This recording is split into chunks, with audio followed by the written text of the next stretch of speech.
Hi there, I'm nicodehaan, and welcome to Living a Primal Lifestyle, where we explore a return to a more balanced and natural wild world. To recover our natural health and regain our rights and freedoms. And I'm Ellen DeHaan. And it's a beautiful day in Durango, Colorado. It's about 42 degrees and cloudy. I guess the sun is coming A out little now. windy. A little windy, yep. And it's beautiful out here. We Mm-hmm. love it. Spring-ish. My rose bushes are starting to get little leafy buds. Yeah, you were showing me that yesterday. Yeah. So please subscribe to our channel on YouTube, hit the notification bell, hit the like button to help our channel grow. We also post the show on Facebook and LinkedIn for your convenience. And all the topics for today's show are in the show notes listed below in the description so you can follow along.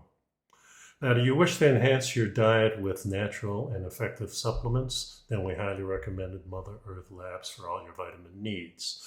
Hit the link in the show notes to maximize your nutrition with 2 products, humic and fulvic, and essential multivitamins. These 2 products give you all the essential vitamins, minerals, amino acids required for a healthy immune system, with the ability to access them into your body and to detox at the same time. They also make a great selection of other products that may interest you. So let's get on with the show. First article. Well, the first article, let me click this thing so I can get in there. Yes, the first article is about Pfizer, and we've got a couple of things in here. Well, it's about the documents that are now being released. Yes, so the court ordered Pfizer to initially in March 1st, and I think the first of every month for the next year. Yeah, they're going to dump these documents. And the first was 55,000 page set of documents released on Tuesday, March 7th. And so this is kind of a description of, this follows the U.S. District Judge Mark T. Pittman's decision on March 6th. January 6th, excuse me, to deny the request from the FDA to suppress the data for the next 75 years, which the agency claimed was necessary in part because of its limited resources.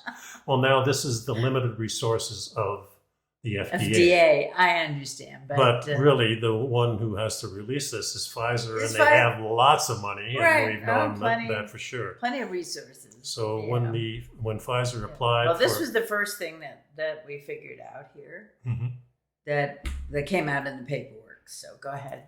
Yeah, well, when Pfizer applied for FDA approval, they were aware that almost 158,000 adverse events happened. This really does not paint them in a favorable light. What I wanted to do was just play this little video for you, and it's an audio, so you can listen along. It's about 2 minutes long. Data coming out of Pfizer and some of the studies that are showing how much harm was caused early on. And Pfizer knew how much damage was being done. Over 1,223 thereabouts deaths in the first month.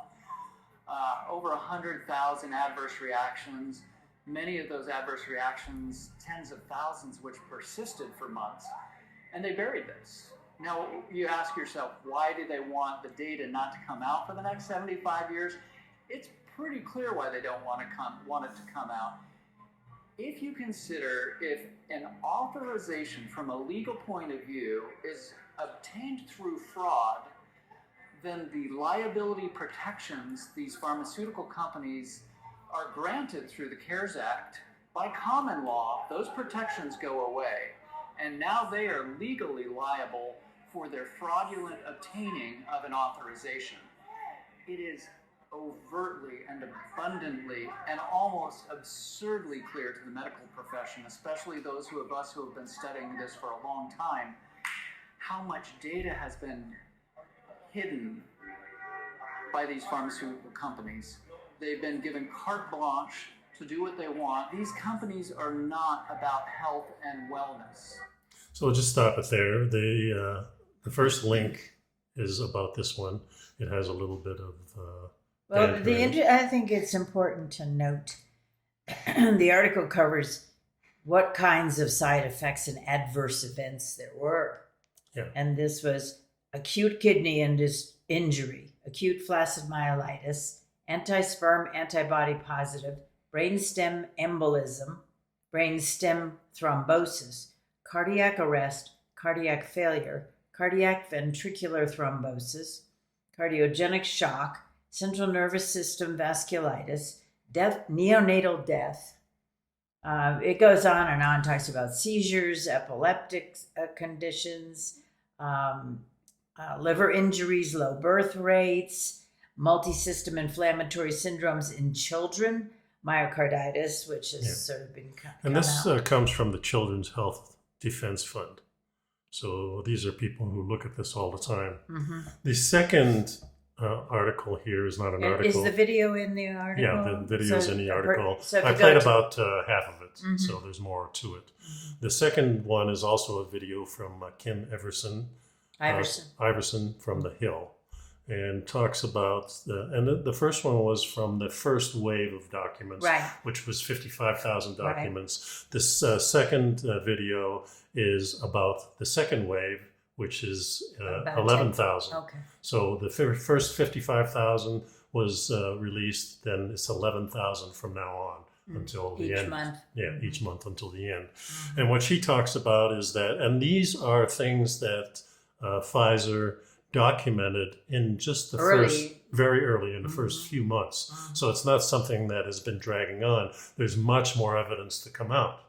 But this is kind of shocking evidence too. So this is about the natural immunity is no difference, they say. Some of it even indicates from the documents that I read that our natural immunity is better in the long run. In this documentary, in this clip, it talks about that the study showed that natural immunity works identically to the vaccine, right?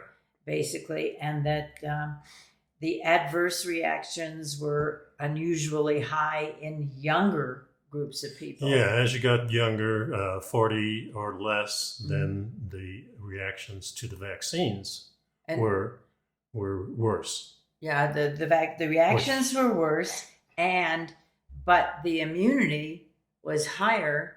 The younger you went, there was a 99.9% chance that they'd be immune among small children and even younger than a little older children. Which is natural immunity. Natural immunity. Yeah. So you can listen to that. It's a longer version of what the first one was. And it talks about the different documents too. So that's important. Yeah, it's important. So the third link is the COVID-19. Why are we ignoring an infection-acquired immunity? And this is something that we've talked about endlessly. But I wanted to bring it up again because this is what the documents that Pfizer themselves are saying, and also the trials that have come after it are showing exactly the same thing. Well, they say that antibodies derived from natural infection with the virus are more abundant and more potent, at least 10 times more potent than the immunity generated by vaccination alone. And that was a study that was just published in January by the Oregon Health and Science University in Portland, Oregon. Yeah, and then just 3 days later, the U.S. Centers for Disease Control reported in an MMWR early release that before Delta became the prominent variant in June of 2021, case rates were higher among people who survived a previous infection than among those who were vaccinated alone. However, by early October, those who had been previously affected had lower case rates than those who had been vaccinated alone. So the tide kind of turned there. Well, they say many authorities do accept the documented recovery from the virus as a temporary get-out-of-jail-free card, but that allowance has been, just in the media and in the reports, generally short-lived, and those who've been infected have still been urged to get vaccinated. Yeah, remember that in the early part of this whole thing, they were saying that if you got the COVID and then you got the vaccine, you were kind of somehow had this super immunity that nobody else would have. They called it hybrid immunity. Yeah, it was sort of a super immunity. Right. And the evidence that the immunity derived from natural infection with COVID-19 gives a powerful protection on its own, and natural immunity has been shown to be both highly protective, very long lasting, and to safeguard against both reinfections and severe disease. Wow. There's also cited a number of studies here from Switzerland, from India, and they're all basically saying the same thing. Yeah, well, they say the protection from natural immunity it also seems to be more durable than that from jabs. Sure, especially when you consider now that the boosters are getting much less protection. Well, don't yeah, and last I long. think there are articles that we're talking about here that Yeah. that as you start with shot number 1, shot number 2 lasts a little less long, and then the booster lasted even less time, and then there was really no difference with the fourth. And really, why we're bringing this up is because the mainstream media has been just giving us one particular message. The only thing that you need is the vaccine. Nothing else really works. Make sure you get all your boosters. Make sure your boosters. There's still ads. And we talked about this last night, I think, that all the ads that we see are in 2 categories now. One is the drug companies, along with the government telling you about the vaccines and other types of drugs also. Every kind of drug now. And the other type of commercial seems to be just a self-promotion of the shows coming up or that are on now. On that particular channel. Yeah, on that particular network. Yeah. So it seems to me that all these different types of ad that we used to get starting in the 60s and 70s, 80s and 90s were smaller companies. And now it's just large companies, mostly the drug companies. We don't see any kind of advertising other than that, hardly at all. I think what we're getting to at this point is looking at why is this happening the way it's been happening? Why was the message so prevalent? Why was the whole entire media involved in the process, and which created all of the fear and the drama and the desperation in the process? We know that Pfizer and that Moderna and that the other drug companies made an immense profit. It was a windfall profit. Sure was. Because of all of this. And there was no recourse to combat them, because if you had something wrong, they're kind of immune from prosecution. Well, wait. Yeah. And the point was that there are laws under the CARES Act that immunize them from prosecution. Right. There were signed releases during the trials that immunize them from prosecution, no matter what happened. And but even I think we're going a little further down the road and looking at who pays the bills and what results do you get when someone is paying your bills. Well, especially when the government's paying your bill. I mean, that's an automatic. That was a blank check. Well, not only was it a blank check, it was also, remember, all the research they did was paid for by the government. All the advertising that's been done a lot of it's by the government themselves. Yeah, well, there's no doubt about that. There was no R&D expense to the pharmaceutical companies. There were, because under the Emergency Act, that was all deemed necessary. Yeah, well, whatever. Let's leave that for a minute and see what's happening now and what we can foresee for the future in terms of it's very interesting, because I remember when I went to law school, I was very idealistic, and I thought, oh, this is going to be great. I'm just going to see justice and everything, that the truth will prevail and the laws will work and everything. And the first thing I discovered when I started reading the appellate cases is that there were times when it seemed like the judges came to their conclusion and then looked for facts to support that conclusion, rather than relying upon the facts to draw a conclusion. And it seems to me that, we've been listening to a lot of information about how when you have sponsors, when you have grants, when you're doing research of any kind, whatever it might be, the body that's funding the research has an agenda and has an end result that they're looking for. Right. And then does that, how much it clearly does affect the research. Well, it has to. But how much does it affect? How much does it lead to finding the support for the conclusion your funder is looking for? Well, I mean, the way I learned science was that you needed independent studies that you didn't have any money in. So in other words, if I invented something, I want somebody else to say, hey, it's great, not me saying it's great. And that's the way it normally would work. Well, now, most of the research is coming from the companies themselves. And what we're reading in these documents are the documents of Pfizer themselves. Yeah, but here's the other. This is not some propaganda thing that other people are saying.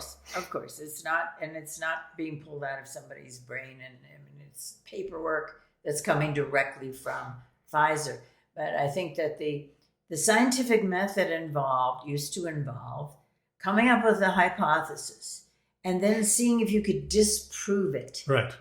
And not prove it. Not prove it. That's right.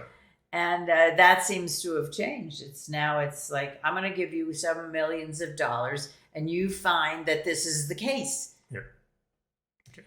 So back to the document, there's caution over boosters. They say declining protection from what were originally billed as full courses of vaccines resulted in increasing so-called breakthrough infections, even when fully vaccinated, have led to growing recommendations for booster shots. However, the latest study published this month from the CDC showed waning immunity among severe disease in just 4 months after the third dose of the mRNA vaccine.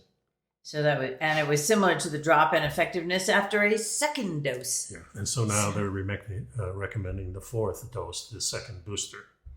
But they're also saying that in addition, there were evidence of people who recovered from the virus may experience higher rates of side effects after vaccination, possibly due to existing levels of antibodies interacting with subsequent vaccine to create what they call the immune complex deposition. And that fact has been largely ignored. Now, we talked at least a week or two ago, a show or two ago. Yes. About the impairment of your immune system and the overwhelming of the immune system so that its function was diminished by too many vaccines or too much stimulation. Yeah. So that seems to be related. Right. And the last thing that we'll cover in this is the public health policies. Even though the authorities allow documented recovery from COVID-19 as a temporary alternative for certification purposes, most of them are exempt. No, or for exemption. Yeah, or the for allowance exemption. is generally limited in scope or short-lived. So in Austria and UK, you just have 6 months after a positive PCR test, even though protection has shown that it lasts a lot longer. Mm-hmm. In Germany, infection now is recognized only for 3 months, down from the 6 months previously. In Switzerland, it was 12 months. In Canada, recovery is not recognized at all. And in the United States, it's not recognized at all. In other words, if you've had COVID and now you're immune because of it, and the documents are showing this, but it's not recognized. So sorry. But well, the interesting thing is that it's been admitted that the reason the CDC hasn't made any policy about recognizing natural immunity is it's too complicated. It's too hard for logistic purposes. Yeah. And it's like, I'm sorry. It's kind of the same thing. It's too expensive to document all this stuff. Yes, that's not very scientific. It seems not. To me. The articles go on and on. The last thing I'll mention. It's easier to give them a shot. I mean, it's just like, we don't really know, and we don't have the resources to test for it, and so on. Just get the shot. Yeah, that's all. That's what we've been told. Yeah. So the ethics and science portion of this, it says it also raises ethical questions over and above those mandates and certificates generally. Yeah, well, these are the questions, and these are the kinds of questions that people should be looking at. Mm-hmm. Is it justified to pressure people with a pre-existing infection-acquired immunity to take a vaccine they neither want nor need? How can such individuals give proper informed consent, especially when they may also be at a higher than average risk of side effects? Yes. And is it equitable to give unnecessary doses when vaccines have yet to be equally shared on a global level? Those are just 3 questions that they raise in this article, and there are many more. Well, I remember you posted something on Facebook in an answer to somebody asking a question about. The question was, what do you feel you've lost during the past 2 years, and then examples were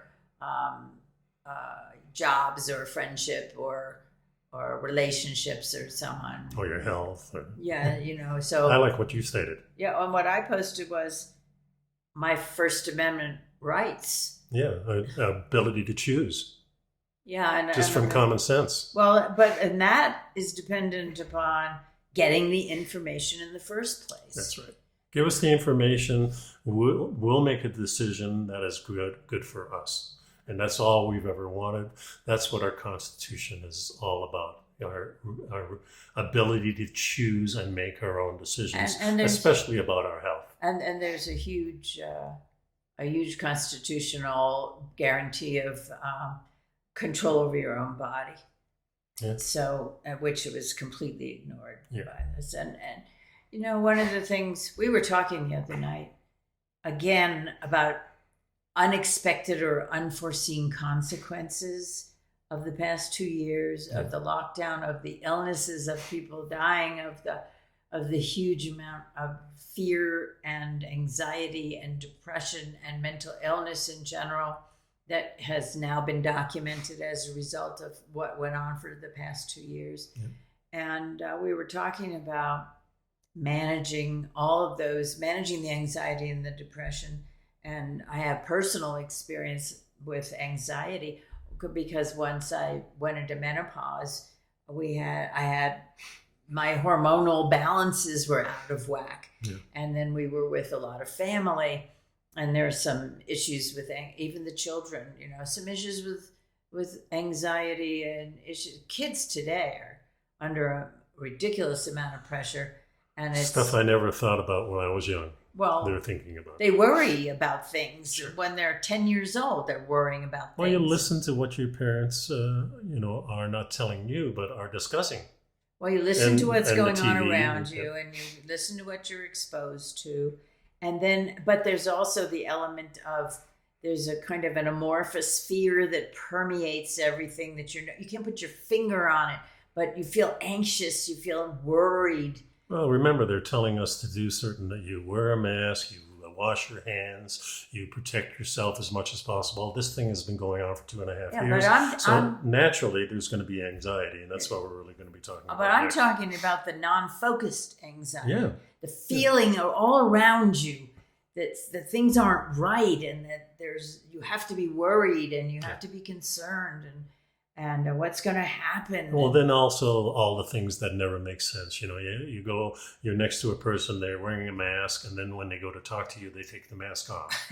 And you go into a restaurant, everybody wears a mask, you sit down and eat, you take your mask off. It doesn't make any sense. Well, there certainly has been a lot of evidence that the cloth masks just don't really do anything. They've stated that too. Yeah, I think more beneficial was staying 6 feet away from other people so you didn't get sneezed and coughed on. Yeah, and perhaps. I think that, that could have... Or maybe it's better just to get the disease over with and then you're... Well, that's all. So I'm not talking about the specifics of this. I'm talking about, this is something that people have experienced anxiety and depression over the years, way before this, but it seems that this is an added feature. It's exacerbated the entire issue and really intensified the severity of the symptoms and of the real health effects. So we have one more article on the 4th vaccine offering a little protection.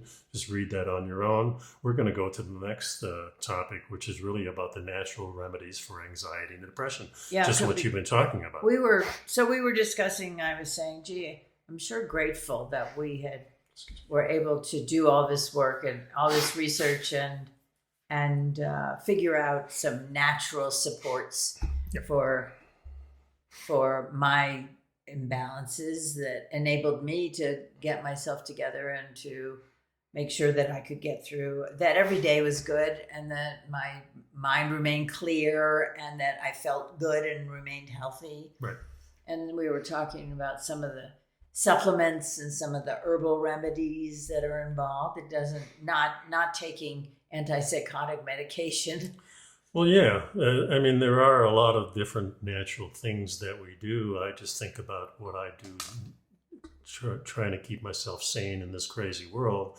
And some of the things are the meditation that we do, some of the exercise, affirmations. But there's a lot of natural remedies for anxiety and depressions. And just like the natural remedies for protecting yourself and boosting your immune system and treating early symptoms of the virus, then we said, let's do a little digging around and let's see what we can find. Yeah, this comes from Harmony Recovery Group. And it asks the question, what are natural remedies for anxiety and depression? And the first category is things that go into your body. Some things you need to do and some things you need to eliminate. And the first thing here is reduce or eliminate caffeine. Caffeine is a major contributor to anxiety. If you drink coffee, reduce your intake gradually or try switching to tea.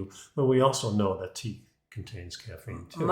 Unless it's an herbal tea, it has caffeine in it. I think even some of the herbals do. I think the green teas and the black teas. Yes, the green teas do and the black teas. But I was thinking of things like peppermint tea. That has no. Right, yeah. But I think what we're talking about here is, we drink coffee because coffee beans are incredibly high in antioxidants. Exactly. One of the strongest and sources. It also stimulates your immune system in such a way if you're drinking too much, I can see it being a problem for sure. But I think the way we drink it is it actually boosts our immune system. The kind of negative thing that coffee gives you a little bit of anxiety actually can also help your immune system adapt to that anxiety. Regular coffee, people complain about the jitters and they feel the intense feeling of the buzzing feeling when you drink coffee. But because we doctor our coffee into we use some MCT oil. We use butter in it. We also get organic coffee. We use a different. We grind the beans as we go. Use different ones that we blend together because we like the taste of it. But for us, it doesn't seem to be a problem. Well, we use bulletproof. We use the bulletproof recipe that takes away that buzz and the jitters. Yeah, and it actually gives it a much more even feel, and it lasts much longer. Like a time release almost, and. So we do, again, we talked about this in a prior show, a cup to a few cups of coffee a day, even 4 cups a day was considered beneficial. And then, but 8 cups of coffee, not so much, Exactly. But again, it wasn't bulletproof coffee. Yeah. The next one on here is vitamin B12. Supports brain health, and studies show positive results for symptoms of mood disorders. Some mood disorders. Yeah. Another one is vitamin D. Studies have shown people with depression are more likely to have a vitamin D deficiency. This would be in higher latitudes, would be, where winter. Temperate climates. Temperate climates. Where you don't get the sun. That's right. And people have been talking about the vitamin D treatment for boosting your immune system to prevent you from getting the virus as well. Of course, yeah. And that's not mentioned at all, ever. And it's probably one of the easiest things to do. Yeah, it's D3. Go out in the sun, and if you don't have the sunlight, then you can supplement it. Yeah. And very little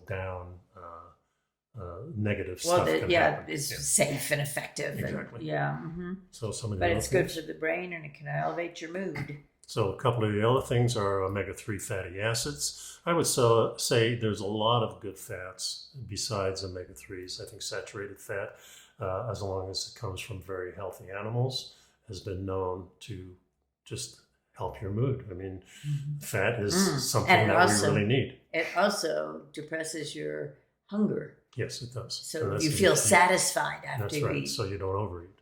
Yeah, the natural way of doing it. Zinc is a mineral which is important for brain health. It supports the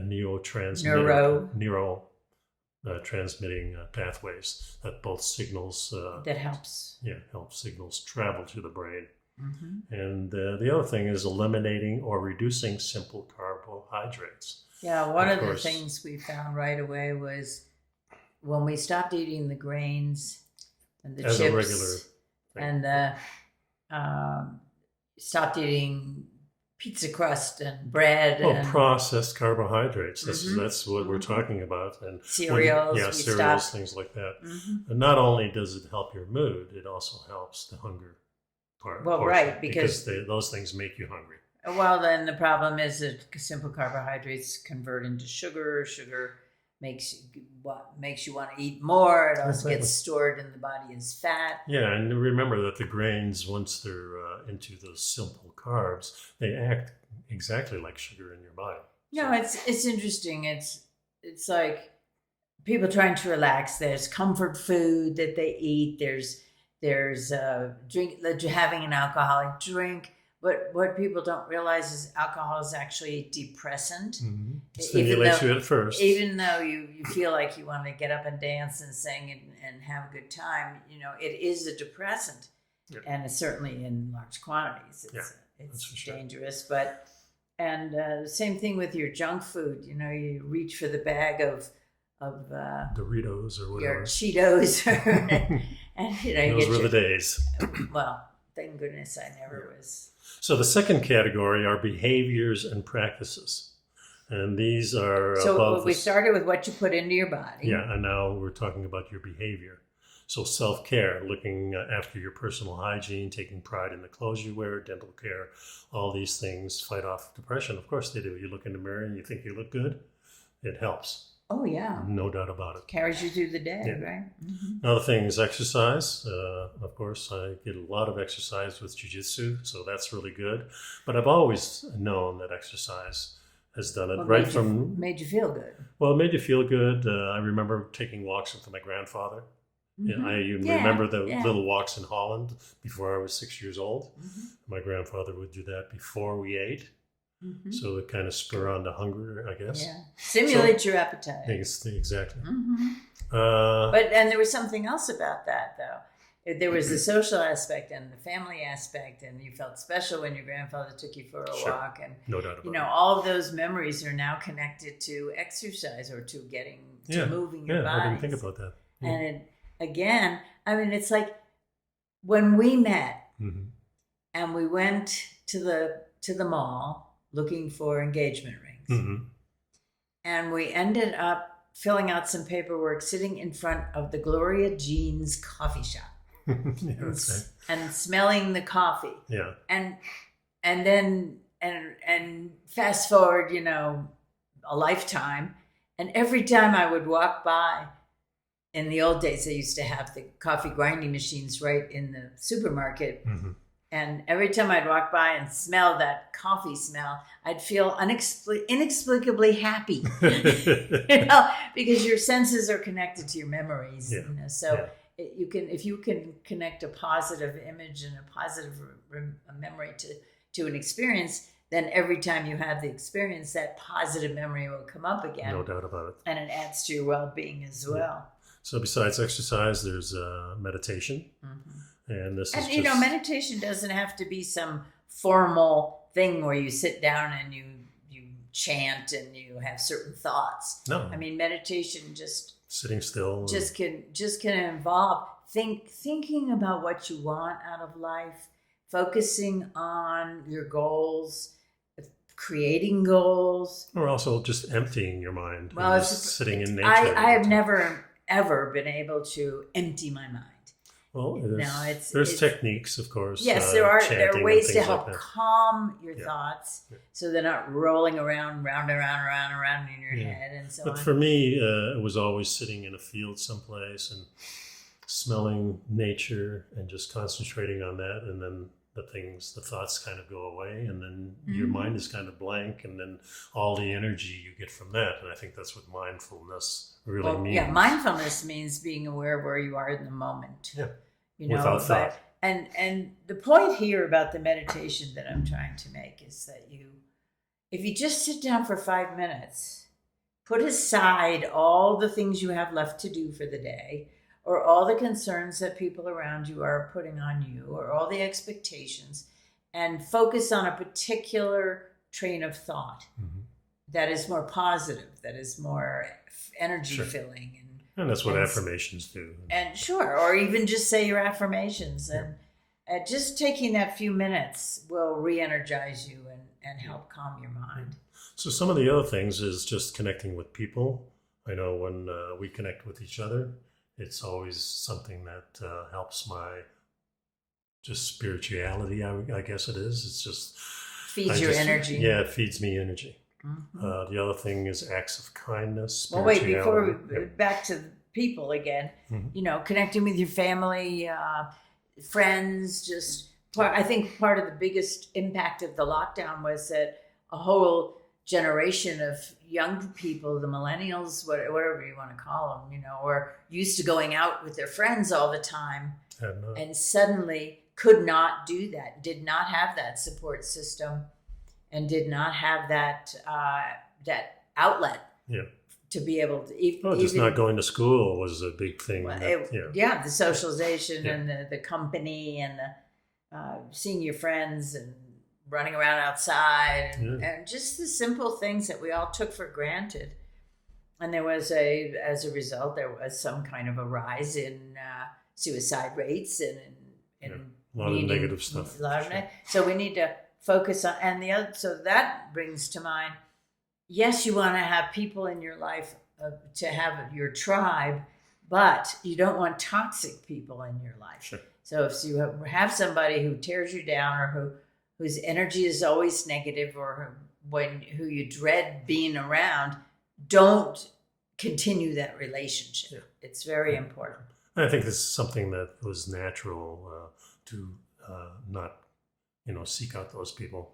But during the pandemic, you might be grabbing at anything. Or it may be somebody at work you can't get away from. There are lots of... And certainly school has the other opposite and side social of the media. Yeah. And the other two things, kindness and spirituality, I think they kind of go hand in hand. Spirituality doesn't mean religion to me. No. My dad always said that church is our home. So this is where we do all the important things. Yeah, he also said that every person has his own religion. Yeah, so he has some great sayings, and I always relate to those things because I think it's important to understand that everybody has their own little description in their head about what those things are. Yeah, well, the point is that spirituality is not tied to an organized belief system. That's right. It has to do with understanding the energy of the universe, of appreciating the world around you, of feeling the energy. We're all electrical beings. You can feel energy from people, and it's good. And kindness, oh my goodness. We were just watching American Idol, and there was one of the contestants came from a very small town somewhere in the South and had never been away from that small town, and somehow she got the courage to go and audition. She never sung in front of anybody. Never sang in front of anybody. And she got there and she was partnered at one point in the competition with a woman who was literally Miss America. Yep. And so the opposite. It's quite the opposite. Yeah. Physically, totally the opposite. Emotionally, the opposite. Background, opportunities, totally different people. Yeah. And to watch Miss America support her.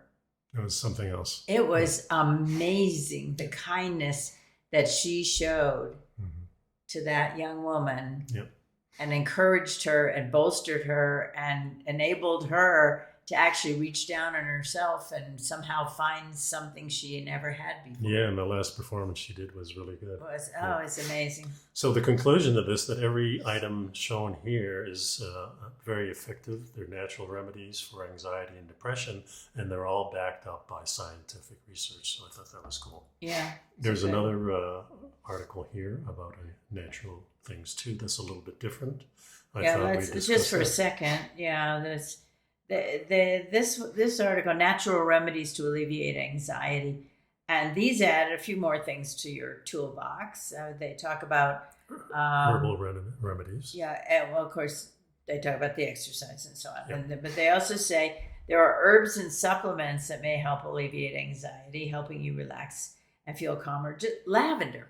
Yeah, and we use the lavender. Yeah, I use lavender all the time. I have lavender hand lotion. Yeah. We have a spray you can put on the pillow if you want. You can spray the air. We have candles that have a lavender scent to them. Lemon balm, chamomile. Chamomile comes in a tea. It's a very soothing tea. It's a nice tea to drink before you go to sleep.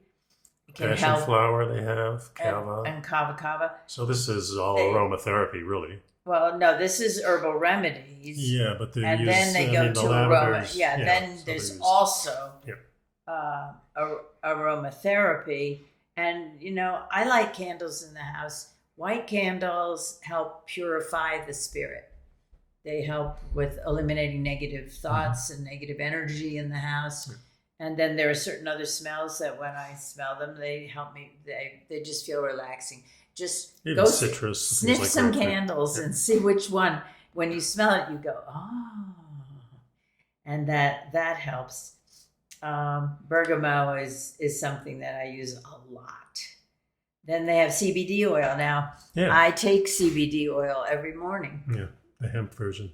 Yeah, not CBD oil. Though, if it's these days, you can certainly get it with. It has no THC at all. THC in it at all. Yeah, even so- the marijuana derived has a little bit of THC, but they've also discovered that a real minuscule amount of THC actually enhances the CBDs. Yeah, So some companies have it in there from the marijuana derived, but other companies are just using the hemp plant, which the has none at original all. plant. Yeah. The cannabinoid. So this has been found to help many people, and it comes in lots of different forms. Some of them are oil tinctures, some of them are gummies, some of them have chocolates and different kinds of candies, and some of the I real good just ones use are it. real topicals too, which I've used, Yes. and they really do work. Yes, I have a CBD cream for every once in a while. If I'm not careful with what I eat, my arthritis will flare up in my fingers and they become achy. And that cream just is amazing. Yeah. It soothes the joints immediately. Just hand lotion-y type cream with CBD. And then I use the liquid drops under my tongue for like a minute, and then you can swallow or whatever. And it's So some of the other things that mentioned here are deep breathing exercises. Yeah, talk about your. Well, I use deep breathing exercise. Use the Wim Hof breathing methods, and I try to do that most mornings, and they help me just calm Center. down. They center you. They help your lungs naturally. They get the blood going. Oxygenate your blood. Yeah, there's a lot of benefits to that. Some of the other things they mention are weighted blankets, which have been shown to alleviate symptoms of anxiety. Yeah, they've been using those with dogs who have anxiety during a thunderstorm and things, and finally they realized that people got benefit from them as well. Yeah. It's not for everybody, and they're different weights, so experiment a little with that. Yep. And of course, they mentioned quitting alcohol and cigarettes, which makes sense. Anytime you abuse your body with too much of something, it's going to help you. Cigarettes, of course, have been shown for generations. Well, not only to cause health problems. But and especially the tobacco, modern tobacco has got a lot of chemicals in it. The cigarettes in America, at least, have a type of thing in it to help it burn. So it burns all the time, even when you're not puffing it. Yeah, an accelerant. That's what I was looking for. Yeah. Anyway. Yeah, they do talk about the fact that your anxiety can actually increase with alcohol and or smoking. Abusing things like that. And anytime you abuse yourself in different ways or you somebody else. overdo it. Everything in moderation. Yeah. Okay, so but it does say that, it's worth mentioning that if you're doing all of these things and you're still feeling basically debilitating, anytime you're feeling debilitating anxiety that you just don't want to get up in the morning, or you can't go out the front door, or you dread doing the most basic things that you need to do and so on, they do say that if you have anxiety that is long lasting and interferes with your ability to function every day, seek some advice. Then get some help. Go see your bartender or your hairdresser. Or your hairdresser. Yeah. No, but seriously, you might want to see someone to get a little bit of help. Sure. And if you have difficulty sleeping, stomach problems, chronic fatigue, these can be related to that. Yeah, and hopefully. And of course, if you are having any feelings of self-harm or suicide, please there are suicide hotlines that are advertised all over the place, and at least make a call. Try. I know it's easy to say from the outside if you're having suicidal thought, call the hotline. Because when you're engrossed in that thought process, you're not thinking clearly and you're not making good decisions. But people do call them. Yes, they do. And there is help available. And certainly these days, there's help on the internet. There's help on these hotlines. Okay, so the next article is a tax on red meat is imminent. This comes from a financial company called The Marketplace. And I just thought it was interesting because I found a couple of other articles saying that in European countries they're already talking about, and some countries have already done a tax. A little bit of it, but not what they're talking about, a much more extensive tax. Yes, yeah, that's they're just saying this is the Farm Animal Investment Risk and Return Initiative is out with a new study that's warning its investors that a tax on red meat is imminent. So only red meat, I guess. Yeah. Well, and this is a little conversation. There's been some European taxes on saturated fats. I think it started out as a way of control, maybe discouraging people from eating things that weren't good for them. But we don't know what the results. No, I think this is more from these are called sin taxes. So they're downgrading eating red meat. They've been doing this for a decade or more. Exactly. And this is the whole agenda. Food companies know that it's not as profitable as processed food.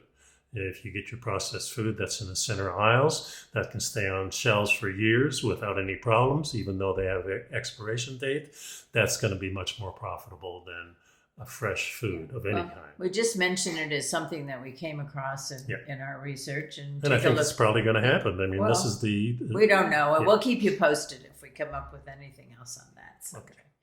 That's all we need to say about that. And kind of related, there's different studies talking about the quality of food and violence. Yeah, the connection. The connection between the two. And of course, the two things I think of right away are prisons or jails. Mm-hmm. And the other thing is hospitals and schools. Mm-hmm. and these are the places where I would think if you want to really rehabilitate people in incarceration, who people are incarcerated, you would feed them really well.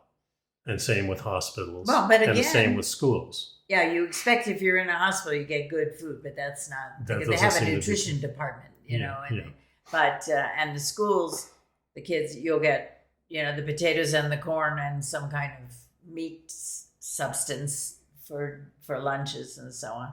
But the interesting thing I think here was they were using these as population studies because they were contained. Right. Makes sense to me. So they said one of the most profound influences on mental health and behavior emerging in scientific literature is food and nutrition. Now, you and I have been talking about this for 2 years already. It's hard to believe. We've been talking about it for 12, and you've been talking about it for a decade or more. A decade before that. Yeah. But you are what you eat. And there's no doubt about it. What you take in your body is what gives you the health, whether it's air or whether it's water or any other liquid or any other food or your medications. Mm-hmm. Sustains your body. Yeah, it sustains your body. It just makes sense. So if you're eating crap, your health is going to go down. And what we're doing in these institutions that I mentioned previously is basically feeding a food that is really not up to a high standard. Or any standard. Yeah, some of it. Well, certainly in jail, we know that the food, nutrition especially the tendency in America to have private companies be the nutrition masters. Or provide the food. Mm-hmm. I would think that if you want to educate and rehabilitate, you have those people grow the food and have a stockyard of animals and have them butcher them and get into that whole syndrome of being healthy. And that would help the whole situation of not only the costs of incarcerating them, because now they're kind of feeding themselves, but also getting not only physical health, but mental health. Mm-hmm. And we know those things help. Well, they say that there were a series of studies that found that improving the nutrition of prisoners reduced incidence of violence on average 30%. Yeah. And that's very interesting. I mean, and that really has implications for all of us, because it depends on, I'm not sure what they ate that was making them more violent, or Well, first of all, it's increasing- always processed food. Yeah, so you have chemicals, you have hormones, you have antibiotics. And you have poor quality. It's made in a mass. Nutritional Yeah, loss. it's made in large groups, Mm-hmm. and it's transported, and it's not that fresh. Decades of research has also found a relationship between nutritional status and child behavior. Omega-3 fatty studies make up about 35% of the brain cell membranes, and they're important to send neurons and receive messages through your brain. So dietary fats are therefore crucial. And what have we been talking about for the last few years is that dietary fat has been vilified. Yeah.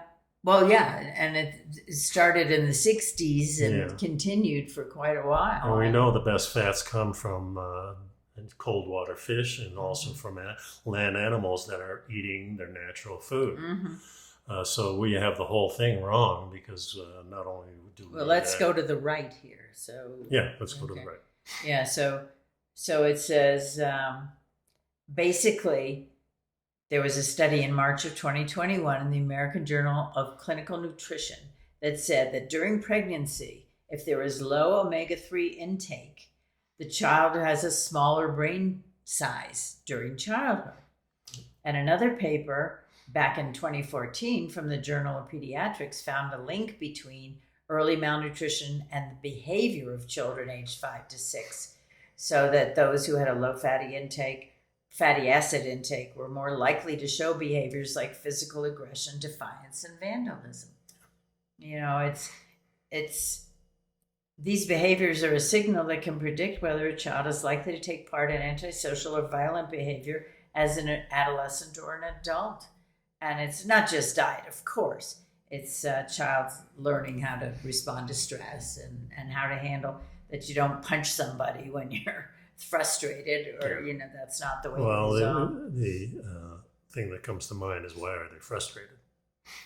Yeah. Well, there was an assessment of 4,000 Dutch toddlers, and they found the assessment found that bad behaviors in the children were reduced when the mothers had supplemented with folic acid during the first trimester of pregnancy. Yeah, something that pregnant women get deficient in. Yeah, and I've heard many times that you need folic acid when you're pregnant. So there's a lot in this. There's prison studies, scientific evidence for the effect of improved nutrition on prisoner violence can be found in what I call the prison studies. These are 5 international nutritional trials that have been carried out in prisons over the last 25 years. The inmates were given supplements of vitamins and minerals, and some received the omega-3s too.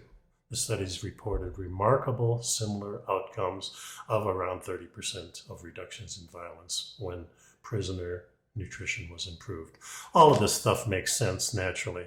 There's also a preliminary study in this document that talks about a 10-week yoga course found improvement in behavioral performance also. Mm-hmm. So there's a lot to this. Well, there's something else here that struck me. We have talked a lot about the labels that things have gotten in the past 2 years. New languages come into the vernacular, the new references, new descriptions. And it's very interesting because in the middle of this article, here's a paragraph. In children with ADHD, a fully blinded, randomized controlled trial, the gold standard of experiments for this nature, gold standard randomized trials, has entered the language in the last 12 months. Yeah. And this is somehow it's fully blinded, randomized, controlled trial. Well, it could have had 10 people in it, for all we know. I mean, and they found that a combined multivitamin and mineral, sometimes omega-3 tablet that was given for 10 weeks significantly reduced aggression and hot tempers, fights with other children, and explosive, angry outbursts in children with ADHD. That's attention deficit disorder. I don't remember what the H stands for. And apparently ADHD these days is a neurodevelopmental disorder that affects around 5% of the children and predominantly the boys. Yeah. And it's like the incredible explosion of autism and the spectrum that's been described. Yeah. That I think it's all related to what we take in or what we don't even take in. During probably the pregnancy and also the early childhood food. And I think also all the stuff we put in our environment. So we're exposed to a lot more than just the natural world. We've got a lot of chemicals from plastics floating around. Oh. And I think those things affect the autism rates. And, yeah, absolutely. I think it affects a lot of the problems we have with birth, with a lot of outcomes like that. Yeah. Interesting article. Prehistoric medicine, how archaic humans cured themselves. Yeah, so these are the last two links. One of them is an article, and the last one is a clip. Well, it's not a clip, it's like a 20-minute thing on healthcare in the Stone Age.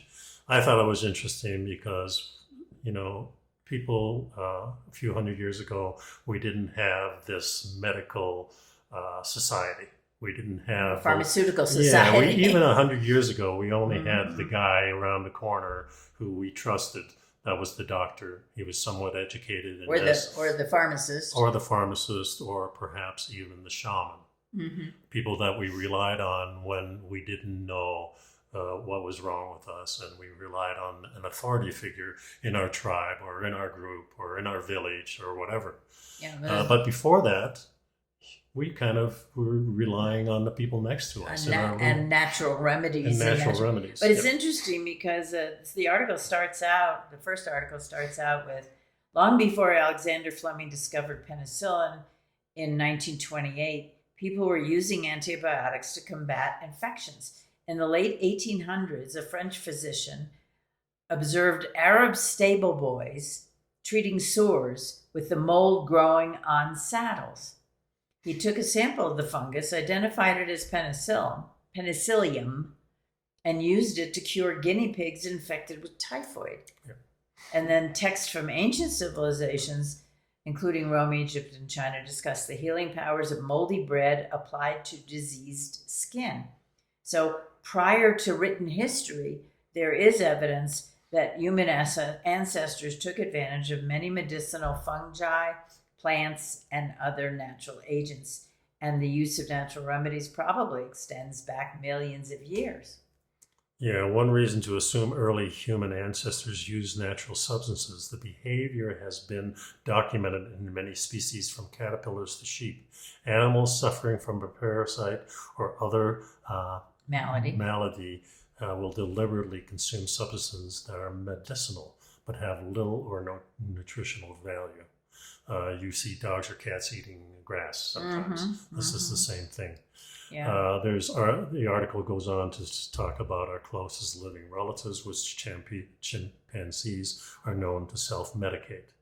Across their natural habitat in Central Africa, chimps infected with intestinal parasites fold up and swallow leaves with prickly hairs.